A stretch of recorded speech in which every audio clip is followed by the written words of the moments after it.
നമസ്കാരം, എൻ്റെ പേര് എം അജയലാൽ. പട്ടം SVT ഹോസ്പിറ്റലിലെ സീനിയർ ഫിസിയോതെറാപ്പിസ്റ്റായി വർക്ക് ചെയ്യുന്നു. ഇന്ന് ഞാനിവിടെ പറയാൻ ഉദ്ദേശിക്കുന്നത് നമ്മുടെ പക്ഷാഘാതം അഥവാ സ്ട്രോക്ക് വന്ന രോഗികൾ വീട്ടിൽ പോകുമ്പോൾ ശ്രദ്ധിക്കേണ്ട കാര്യങ്ങളെക്കുറിച്ചാണ്. നമുക്ക് സ്ട്രോക്ക് അതിൻ്റെ ഒരു പ്രൈമറി കോംപ്ലിക്കേഷൻസ് എന്ന് പറയുന്നത് നമ്മൾ കൂടുതലും ഹോസ്പിറ്റലിലായിരിക്കുമ്പോഴത്തേക്കും നമുക്ക് അതിൻ്റെതായ കെയറും കാര്യങ്ങളും ഉള്ളതുകൊണ്ട് നമുക്കത് ബുദ്ധിമുട്ടുണ്ടാകാറില്ല.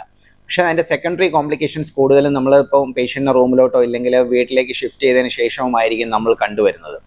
അതിൻ്റെ പ്രൈമറി കോംപ്ലിക്കേഷൻസിനകത്ത് മെയിനായിട്ട് നമുക്ക് ബെഡ് സോർ, നമ്മുടെ കിടന്നു കഴിഞ്ഞിട്ട് നമുക്ക് വെയിറ്റ് ബെയറിങ് ഏരിയാസ്, അതായത് നമ്മുടെ ഷോൾഡർ, ബാക്ക് സൈഡ്, നമ്മുടെ ബട്ടക്കിൻ്റെ അവിടെ വരുന്ന ഭാഗങ്ങൾ, അത്തരം ഏരിയാസിൽ നമുക്ക് വെയിറ്റ് കൂടുതലായിട്ട് നമ്മൾ വെയർ ചെയ്ത് ഒരേ കണക്ക് ബെഡിൽ കിടക്കുന്ന സമയത്ത് നമുക്ക് അവിടെ ഊണ്ട് ഉണ്ടാവാനും ആ ഊണ്ട് ചെറിയൊരു ബ്ലിസ്റ്ററായിട്ടായിരിക്കും അത് തുടങ്ങുന്നത്. തൊലി ഒന്ന് പീൽ ചെയ്തിട്ട് തുടങ്ങിയിട്ട് നമുക്കത് ചിലപ്പോൾ ഒരു വലിയ കുഴിയായി മാറി നമുക്ക് ബോൺസ് വെളിയിൽ കാണുന്ന രീതിയിലേക്കുള്ള ബെഡ് സോറുകൾ തന്നെ വരാറുണ്ട്.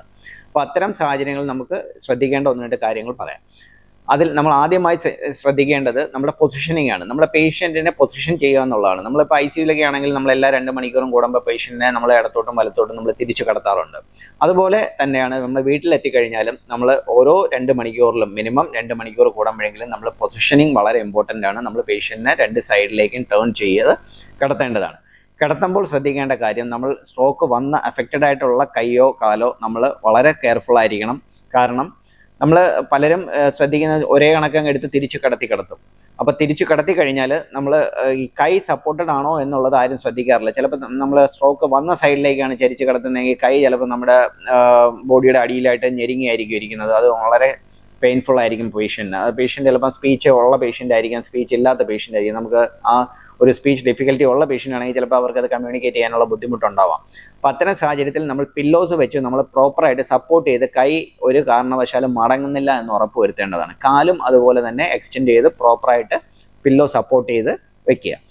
ബാക്ക് സപ്പോർട്ടും അതുപോലെ നമ്മൾ ചരിച്ച് കിടത്തുന്ന സമയത്ത് ബാക്കിലോട്ട് ചരിഞ്ഞ് പോകാതിരിക്കാൻ ബാക്കും പില്ലോ വെച്ച് സപ്പോർട്ട് ചെയ്യുക. കൈ നമ്മൾ ശ്രദ്ധിക്കേണ്ടത് വേറെ ഒന്ന് രണ്ട് കാര്യങ്ങൾ. നമ്മൾ പ്രോപ്പറായിട്ട് നമ്മളിപ്പോൾ കൈ മൂവ്മെൻറ്റ് കുറവാണെങ്കിൽ നമ്മൾ റിസ്റ്റ് ഡ്രോപ്പ് ചെയ്ത് പോകാതിരിക്കാനായിട്ട് ശ്രദ്ധിക്കേണ്ടതാണ്. നമ്മൾ കൈയുടെ ഇപ്പോൾ കുഴ ഇങ്ങനെ വരുന്നിടത്ത് നമ്മൾ ചില നോർമലി കാണുന്ന സാഹചര്യം ഇങ്ങനെ ഡ്രോപ്പ് ചെയ്ത് വരുന്ന ഒരു സാഹചര്യം ഉണ്ടാവും. അപ്പോൾ അത്തരം ഡ്രോപ്പ് അവോയ്ഡ് ചെയ്യാനായിട്ട് നമുക്ക് നോർമൽ സ്പ്ലിൻറ്റ് വെച്ചിട്ട് നമുക്ക് കൈ സ്ട്രെയിറ്റ് ആയിട്ട് സപ്പോർട്ട് ചെയ്ത് ചെയ്യാവുന്നതാണ്. അപ്പോൾ അതിന് യൂസ് ചെയ്യുന്ന സ്പ്ലിൻസ് പ്രോപ്പറായിട്ട് നമ്മൾ ശ്രദ്ധിക്കേണ്ടത്, നമ്മുടെ ഈ വെബ് സ്പേസ് എപ്പോഴും ഇങ്ങനെ അകന്ന് തന്നെ ഇരിക്കത്തക്ക രീതിയിലുള്ള സ്പ്ലിൻസ് യൂസ് ചെയ്യണം. നമ്മൾ അടുത്ത് ഇങ്ങനെ ഇരിക്കുന്ന സ്പ്ലിൻസ് യൂസ് ചെയ്യുകയാണെങ്കിൽ നമുക്ക് ഈ വെബ് സ്പേസസിൻ്റെ അകത്ത് നമുക്ക് ഇൻഫെക്ഷൻസിൻ്റെ സാധ്യതകൾ കൂടുതലാണ്. കാര്യം നമ്മൾ കൂടുതൽ നേരം കിടക്കുന്നതുകൊണ്ട് നമുക്ക് വിയർപ്പിൻ്റെ പ്രോബ്ലം ഉണ്ടാവാം. അപ്പോൾ അത് വെള്ളം നനയുക അങ്ങനെയൊക്കെ വരുമ്പോഴത്തേക്കും നമുക്ക് നനഞ്ഞു കഴിഞ്ഞാൽ അത് ഇരുന്ന് കൂടുതൽ സമയം നമ്മൾ പ്രോപ്പറായിട്ട് എപ്പോഴും 2 മണിക്കൂറിൽ നമ്മളിപ്പം ഹോസ്പിറ്റൽ പോലെ നമ്മൾ ക്ലീനിങ് നടന്നിരിക്കത്തില്ല. അപ്പോൾ അത്തരം സാഹചര്യങ്ങളിൽ നമുക്ക് അത് അവോയ്ഡ് ചെയ്യാനായിട്ട് വെബ് സ്പേസ് ഉള്ള ടൈപ്പ് സ്പ്ലിൻറ്റ് തന്നെയാണ് നമ്മൾ യൂസ് ചെയ്യേണ്ടത്. രണ്ടാമതായി ഷോൾഡർ സപ്പോർട്ട് നമ്മൾ വളരെ കെയർഫുള്ളായിട്ട് നമ്മൾ കൊടുക്കേണ്ട ഒരു കാര്യമാണ് ഷോൾഡർ സപ്പോർട്ട്. ഷോൾഡർ സപ്പോർട്ട് നമ്മൾ തിരഞ്ഞെടുക്കുമ്പോഴത്തേക്ക് ഷോൾഡർ ബൈൻഡർ ആവാതിരിക്കാൻ ശ്രദ്ധിക്കേണ്ടതാണ്. ഷോൾഡർ ബൈൻഡർ ആകുമ്പോഴത്തേക്ക് നമുക്ക് 2 സപ്പോർട്ട് വരുമ്പോഴത്തേക്ക് കൈ നമുക്ക് കൂടുതലും ഇങ്ങനെ ഇരുന്നും ഇവിടെ ഒരു സപ്പോർട്ടും വന്ന് നമ്മൾ കൈ ഇങ്ങനെ വെച്ച് കഴിഞ്ഞാൽ നമ്മുടെ എൽബോയുടെ മൂവ്മെൻറ്റ്സ് വീണ്ടും അവിടെ നടക്കുന്നില്ല. അപ്പോൾ അത്തരം സാഹചര്യങ്ങളിൽ നമ്മൾ ഷോൾഡർ ഇമ്മൊബിലൈസറും ഷോൾഡർ ബാഗും അവോയ്ഡ് ചെയ്തുകൊണ്ട് ഷോൾഡർ സപ്പോർട്ട് ആയിരിക്കണം. നമ്മൾ ഷോൾഡറിൻ്റെ സപ്പോർട്ട് എന്ന് പറഞ്ഞിട്ട് തന്നെ നമുക്ക് ഷോൾഡർ മാത്രം ഇങ്ങനെ ഒരു സ്ട്രാപ്പ് വരുന്ന ടൈപ്പിലുള്ള ഒരു ബാൻഡ് കിട്ടും. അപ്പോൾ ആ ബാഗ് അതിനകത്ത് പൗച്ചിനകത്താണെങ്കിൽ നമുക്ക് ഷോൾഡർ നമ്മൾ മൂവ്മെൻറ്റ് മാത്രം നമുക്ക് റെസ്ട്രിക്റ്റ് ചെയ്തുകൊണ്ട് നമുക്ക് അത് മൂവ് ചെയ്യാൻ പറ്റും. പക്ഷേ നമുക്ക് എങ്കിലും ഷോൾഡർ ഫുള്ളി സപ്പോർട്ടഡ് ആയിരിക്കും. എൽബോയും ബാക്കി കൈയുടെ മൂവ്മെൻറ്റ്സും എല്ലാം അതിനകത്ത് നടക്കും. രണ്ടാമത് നമ്മൾ ശ്രദ്ധിക്കേണ്ട കാര്യങ്ങൾ, DVT, നമുക്ക് ഡീപ്പ് വെയിൻ ത്രോംബോസിസ്, നമുക്ക് കാലിൻ്റെ രക്തോട്ടം കുറഞ്ഞിട്ട് നമുക്ക് ക്ലോട്ട്സും കാര്യങ്ങളും വരുന്നതിന് അത് ശ്രദ്ധിക്കേണ്ടതുണ്ട്. അപ്പോൾ അത്തരം സാഹചര്യങ്ങളിൽ നമ്മൾ കാല് എല്ലാ 2 മണിക്കൂറും കൂടുമ്പോഴും നമ്മൾ ഹോസ്പിറ്റലിലാകുമ്പോൾ നമുക്ക് DVT പമ്പ് യൂസ് ചെയ്യുന്നതുകൊണ്ട് അത് നടക്കും. പക്ഷെ വീട്ടിലാകുമ്പോഴത്തേക്ക് അത് നടക്കാറില്ല. അപ്പോൾ അത്തരം സാഹചര്യങ്ങളിൽ നമുക്ക് DVT പമ്പ് യൂസ് ചെയ്യുന്നതിന് പകരം നമ്മൾ കൈ കൊണ്ട് നമ്മൾ കാലിൻ്റെ കുഴകൾ താഴോട്ടും മേളിലോട്ടും നല്ലോണം ഇതേപോലെ ചലിപ്പിക്കുന്നതിന് പേഷ്യൻറ്റിന് ചെയ്യാൻ കഴിയണം എന്നില്ല. അതുകൊണ്ട് നമുക്കത് എല്ലാവർക്കും ചെയ്തു കൊടുക്കാവുന്നതാണ്. അത് 2 മണിക്കൂർ കൂടുമ്പോഴത്തേക്ക് ആ നമ്മൾ പൊസിഷൻ ചെയ്യുന്നതിനോടൊപ്പം തന്നെ ആ ഒരു മൂവ്മെൻറ്റും ചെയ്തു കൊടുക്കുക. പിന്നെ നമുക്ക് അതിനകത്ത് ശ്രദ്ധിക്കേണ്ടത് സ്പ്ലിൻറ്റ്, നമുക്ക് കാലിൻ്റെ കുഴ ചിലരുടെ ഇങ്ങനെ ഇത് കൈയുടെ പോലെ തന്നെ നമുക്ക് ഡ്രോപ്പ് ചെയ്ത് പോകുന്ന ഒരു സാഹചര്യമുണ്ട്. സ്പ്ലിൻറ്റ് ഉണ്ടെങ്കിൽ സ്പ്ലിൻറ്റ് യൂസ് ചെയ്യാം. അതും നമുക്ക് കസ്റ്റമായിട്ട് ചെയ്ത് കൊടുക്കാവുന്നതാണ്.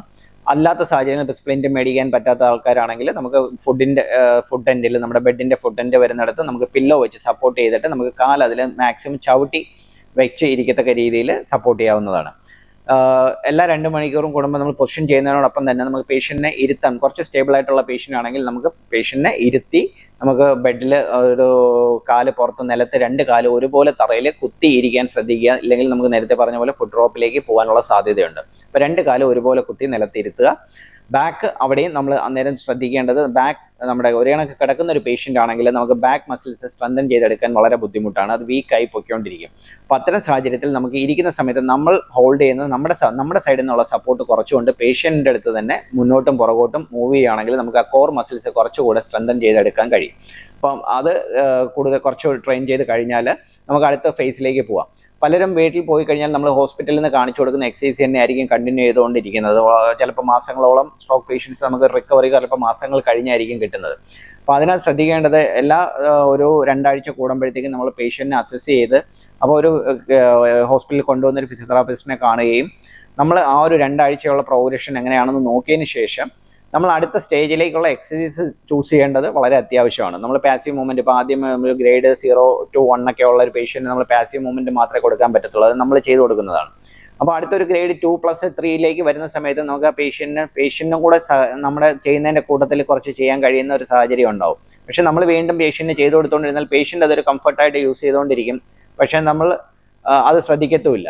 അപ്പോൾ അത്തരം സാഹചര്യത്തിലാണ് ഞാൻ നേരത്തെ പറഞ്ഞ പോലെ ഒരു പോസ്റ്റ് അസസ്മെൻറ്റ് എപ്പോഴും നല്ലതായിരിക്കും. ഒരു 2 ആഴ്ച കൂടുമ്പോൾ ഉള്ള പോസ്റ്റ് അസസ്മെൻറ്റ് എടുത്തതിന് ശേഷം നമുക്ക് അടുത്ത രീതിയിലേക്കുള്ള ചികിത്സാ രീതികൾ തിരഞ്ഞെടുക്കാവുന്നതാണ്. അതോടൊപ്പം ഇരിക്കുന്ന സമയത്ത് നമ്മൾ കഴുത്തിൻ്റെ പൊസിഷൻ വളരെ ഇമ്പോർട്ടൻ്റ് ആണ്. പലരും കുനിഞ്ഞായിരിക്കും ഇരിക്കുന്നത്. നമ്മൾ കുനിഞ്ഞിരിക്കുന്ന കഴുത്തിന് നമ്മൾ കൂടുതൽ സ്റ്റിഫ്നെസ്സിലേക്ക് പോകാനുള്ള സാധ്യതയുണ്ട്. അപ്പോൾ കഴുത്ത് നമ്മൾ കുറച്ചുകൂടെ നമ്മൾ മുൻവശത്ത് നിന്നിട്ട് നമ്മൾ സംസാരിച്ച് നമ്മുടെ കണ്ണിലേക്ക് നോക്കാൻ പറയുക. അപ്പോൾ ആ പേഷ്യൻ്റ് കഴുത്ത് മുന്നോട്ട് നൂത്ത് നമുക്ക് കൊണ്ടുവരും. ഇല്ലെങ്കിൽ ഇങ്ങനെ ഡ്രോപ്പ് ചെയ്ത് പോയി കഴിഞ്ഞാൽ നമുക്ക് ഇവിടുത്തെ മസിൽസ് എല്ലാം ടൈറ്റ് ആയിട്ട് പിന്നെ നമുക്ക് തിരിക്കാനും ഒക്കെ ബുദ്ധിമുട്ടുണ്ടാവും. അതോടൊപ്പം തന്നെ നമുക്ക് പേഷ്യൻറ്റിനെ കൂടുതൽ നമ്മൾ വീട്ടിൽ കിടത്തുന്ന സമയത്ത് നമ്മൾ ഏതെങ്കിലും ഒരു കോർണറിൽ ബെഡ് ഇട്ടിട്ട് കിടത്താതെ നമ്മൾ ഡോറിൻ്റെ സൈഡിലായിട്ട്, അങ്ങനെ നമുക്ക് ഒരാൾ ഡോർ തുറന്ന് വന്നു കഴിഞ്ഞാൽ പേഷ്യൻ്റ് ആ സൗണ്ട് കേട്ട് നമുക്ക് ആ സൈഡിലേക്ക് നോക്കത്തക്ക രീതിയിൽ, നമ്മളിപ്പോൾ ഒരു ലെഫ്റ്റ് സൈഡ് അഫക്റ്റഡ് പേഷ്യൻ്റ് ആണെങ്കിൽ നമ്മൾ ഒരിക്കലും പേഷ്യൻ്റെ ലെഫ്റ്റ് സൈഡിൽ പോയി നിന്ന് നമ്മൾ സംസാരിക്കരുത്. കാര്യം ലെഫ്റ്റ് സൈഡിൽ സ്ട്രോക്ക് വന്ന് നമുക്ക് എപ്പോഴും പേഷ്യൻ്റ് കഴുത്ത് ലെഫ്റ്റ് സൈഡിലോട്ടായിരിക്കും ചരിച്ചു വെച്ച് കിടക്കുന്നത്. അപ്പോൾ നമ്മൾ ആ സൈഡിൽ നിന്ന് നമ്മൾ ഇരുന്ന് സംസാരിക്കുകയോ ചെയ്താൽ എപ്പോഴും നമ്മൾ പേഷ്യൻ്റ് ചിലപ്പോൾ നമ്മുടെ ഐ കോൺടാക്ട് മെയിൻറ്റെയിൻ ചെയ്ത് നമ്മളെ നോക്കിക്കൊണ്ടിരിക്കും. പക്ഷെ നമുക്ക് ആ ഒരു പേഷ്യൻ്റ് നമ്മളെ കഴുത്ത് റൈറ്റിലേക്ക് ഒരിക്കലും തിരിക്കത്തില്ല, അത് നമ്മൾ ശ്രദ്ധിക്കത്തില്ല. അത് പേഷ്യൻ്റ് ബൈസ്റ്റാൻഡേഴ്സ് അതിനുള്ള അവയർനെസ് അവർക്ക് കുറവായതുകൊണ്ട് അവരും അത് ശ്രദ്ധിക്കാറില്ല. അപ്പോൾ എപ്പോഴും നമ്മൾ റൈറ്റ് സൈഡിൽ ഓപ്പോസിറ്റ്, എപ്പോഴും സ്ട്രോക്ക് ചെയ്ത സൈഡാണോ അതിൻ്റെ ഓപ്പോസിറ്റ് സൈഡിൽ പോയി നിന്നിട്ട് വേണം നമ്മൾ സംസാരിക്കുകയും മറ്റു കാര്യങ്ങളും ചെയ്യാൻ. ഇല്ലെങ്കിൽ ഡോറ് തുറന്ന് വരുന്നത് ആ സൈഡിൽ നിന്നായിരിക്കണം. അപ്പം പേഷ്യൻ്റ് എപ്പോഴും ആ ഒരു സൈഡിലേക്ക് നോക്കുകയും നമുക്ക് കുറച്ചുകൂടെ പേഷ്യൻറ്റിന് കഴുത്തിൻ്റെ മൂവ്മെൻറ്റ്സ് കുറച്ചുകൂടെ ബെറ്ററായിട്ട് കൊണ്ടുവരാൻ കഴിയും. അപ്പോൾ ഇത്തരം കാര്യങ്ങൾ വളരെ ലളിതമായ കുറച്ച് കാര്യങ്ങളാണെങ്കിലും നമുക്ക് വളരെ യൂസ്ഫുൾ ആയിട്ടുള്ള ഒരു കാര്യമാണ് സ്ട്രോക്ക് പേഷ്യൻറ്റിനെ സംബന്ധിച്ച്. ഇത്തരം കാര്യങ്ങൾ ശ്രദ്ധിക്കുകയാണെങ്കിൽ, അതോടൊപ്പം തന്നെ നമ്മൾ ഷോൾഡർ ഒരു കാരണവശാലും നമ്മൾ പുള്ള് ചെയ്യരുത്. ഷോൾഡർ പുള്ള് ചെയ്യുകയാണെങ്കിൽ നമ്മുടെ ഷോൾഡർ ഡിസ്ലൊക്കേഷൻ, നമുക്ക് സബ്ലക്സേഷൻ എന്ന് പറയും, ഷോൾഡർ കുറച്ച് അയഞ്ഞു പോകാനുള്ള സാധ്യതയുണ്ട്. അപ്പം ഒരു കാരണവശാലും ഷോൾഡർ നമ്മൾ എണീപ്പിക്കുന്ന സമയത്ത് ഷോൾഡർ പുള്ള് ചെയ്യാതെ നമ്മൾ ഷോൾഡർ ആക്സിലെ സപ്പോർട്ട് ചെയ്ത് വേണം നമ്മൾ പേഷ്യൻറ്റിനെ എണീപ്പിച്ചിരുത്താനും തിരിച്ച് അതുപോലെ കിടത്താനും. അപ്പോൾ ഇത്തരം കാര്യങ്ങൾ ശ്രദ്ധിച്ച് നമുക്കൊരു പേഷ്യൻറ്റിനെ നല്ല രീതിയിലേക്ക്, നമുക്ക് സ്ട്രോക്കിൻ്റെ ഒരു റിക്കവറി, നല്ലൊരു ശതമാനം റിക്കവറി സ്റ്റേജിലേക്ക് കൊണ്ടുവരാൻ കഴിയുന്നതാണ്. Thank you. നേരിന്റെ വാർത്തകൾ നിങ്ങളുടെ വിരൽത്തുമ്പിൽ എത്താനായി സാക് ന്യൂസ് ചാനൽ സബ്സ്ക്രൈബ് ചെയ്തും ഷെയർ ചെയ്തും ഒരു ശരിയായ മാധ്യമ നിലപാടിന് നിൽക്കാൻ ഞങ്ങൾ നിങ്ങളെ ക്ഷണിക്കുന്നു.